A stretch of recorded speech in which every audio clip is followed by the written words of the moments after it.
अरे बाबूजी तो कब के गुजर गए। अब उनका जो सामान है वो पड़े पड़े कबाड़ा हो रहा है। बेच ही दो, कुछ पैसे आ जाएंगी। बात तो सही है। अगले संडे फुर्सत में यही करेंगे।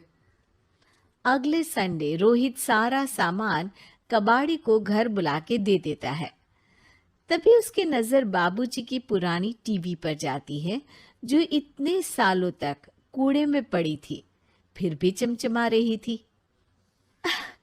टीवी तो देखो, जैसे एकदम नई हो। हाँ, बाबूजी को टीवी देखना बहुत पसंद था। उनका सपना था कि वो टीवी पे आए।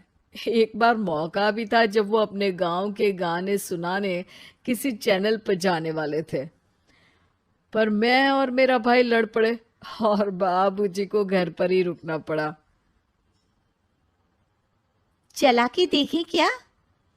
हाँ हाँ, क्यों नहीं, देख लेते हैं। पर शायद ही चले। बाबूजी ने उस लड़ाई के दिन के बाद टीवी देखना ही छोड़ दिया था।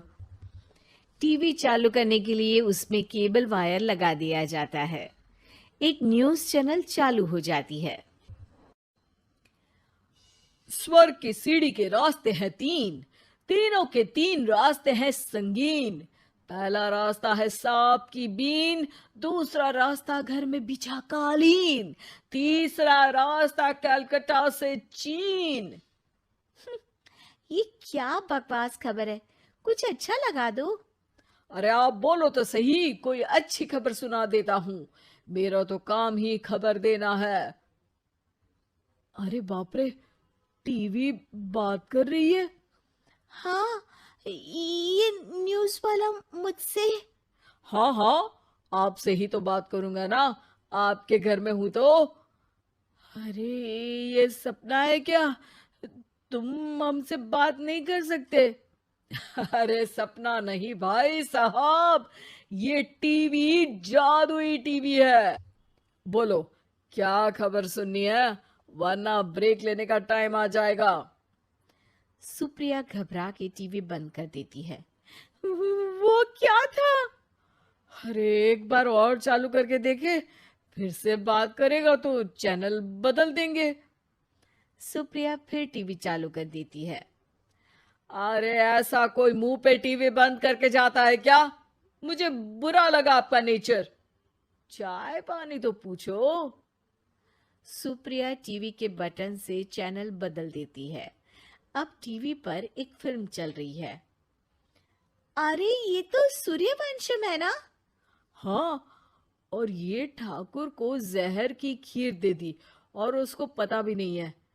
ए भाई, खीर मत पीना, उसमें जहर है, मत पीना।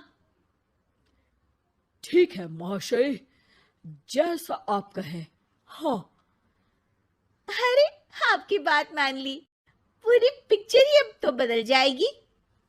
मतलब ये सच में जादुई टीवी है? तभी वहां कबाड़ी आ जाता है। भैया, टीवी के 150 रुपए दूंगा, चलेगा? अरे 1.5 करोड़ में भी ना दे तुमको ये टीवी हम। अरे 1.5 करोड़ खरीदने को होते तो तुम्हारे घर में ये पानी चाय नहीं पीता, अंबानी या टाटा के घर बैठा कोल्ड कॉफी पीता। रोहित कबाड़ी का हिसाब करके उसे वहां से चलता करता है और अपने भाई शशिकांत को फोन लगा के बुलाता है। शशि थोड़ी ही देर में वहां पहुंच जाता है। क्या हो गया भैया? अरे बाबूजी का टीवी याद है? हाँ हाँ, जिसमें घुसे रहते थे हमेशा वो, और अपने को कुछ नहीं देखने देते थे। अरे वो अब जादुई टीवी बन गया है। भैया, आपकी बकवास करने की आदत अब तक नहीं गई। अरे आपके घर में बच्चे हैं, अब तो बड़ों जैसी बात करो। रोहित जाके टीवी चालू कर देता है। टीवी पर एक जादू का शो हो रहा है जिसमें एक जादूगर है। अब मैं अपनी टोपी में से कबूतर निकालूंगा। श्रिंग ब्रिंग शरिंग बम फोपा फुफी फुफा पाउ। टीवी से कबूतर निकलता है और शशिकांत के सर पर आकर बैठ जाता है। भैया, ये क्या हो रहा है? भैया, इसे उड़ाओ। ए कबूतर, जा जा, कबूतर, चल निकल। अब मैं टोपी में से सांप। सांप सुनते ही शशिकांत कांप जाता है और भाग के टीवी बंद कर देता है। भैया, सॉरी भैया, मैं समझ गया ये सच में जादुई टीवी है। पर एक बार और ट्राई करते हैं। पर भाभी, कोई दूसरा चैनल लगाओ हाँ, जिसमें डर ना लगे। सुप्रिया टीवी चला देती है और न्यूज लगा देती है। अरे कितने दिनों बाद मुझे याद आया। बताइए क्या खबर सुनाओ। और ये नया आदमी कौन है? ये मेरा भाई है, शशिकांत। ओह यस, वही है ना जिससे तुम लड़ लिए थे किसी बात पे और तुम्हारे बुढ़ाओ पिताजी गुस्सा हो गए थे और टीवी को संन्यास दे दिया था। हैं? तुमको कैसे पता ये सब? इस टीवी में रहने वाले आदमी से लेकर कबूतर तक को तुम्हारे बाबूजी और तुम्हारी बातें पता है, इसलिए तो ये जादुई टीवी है। ये टीवी क्या कर सकती है वैसे? तुम जो मांगो दे सकती है। कहानी बदल सकते हो, खबर बदल सकते हो, कोई चीज मांग सकते हो। अरे भैया, ये टीवी मैं लेके जा रहा हूँ। बाबूजी का लाडला तो मैं ही था ना। अरे ऐसे कैसे? मैं बड़ा बेटा था। अब तक मेरे घर में टीवी थी ना। अब तक कहाँ गए थे पिताजी के लाडले? तुम्हारी गलती का एहसास भी है।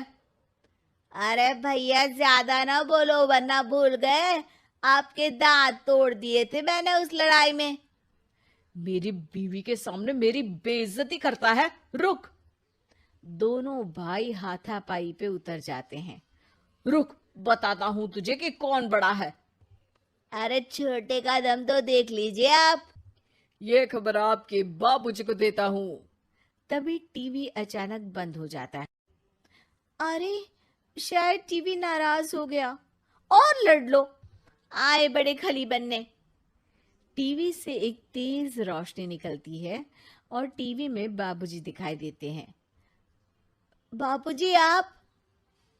इतना चकरा क्यों रहा है? अपने बाप को नहीं पहचानता क्या? ये तो ऐसा ही है बाबूजी। प्रणाम बाबूजी। अरे चुप कर। तुम दोनों ही उल्टे हो।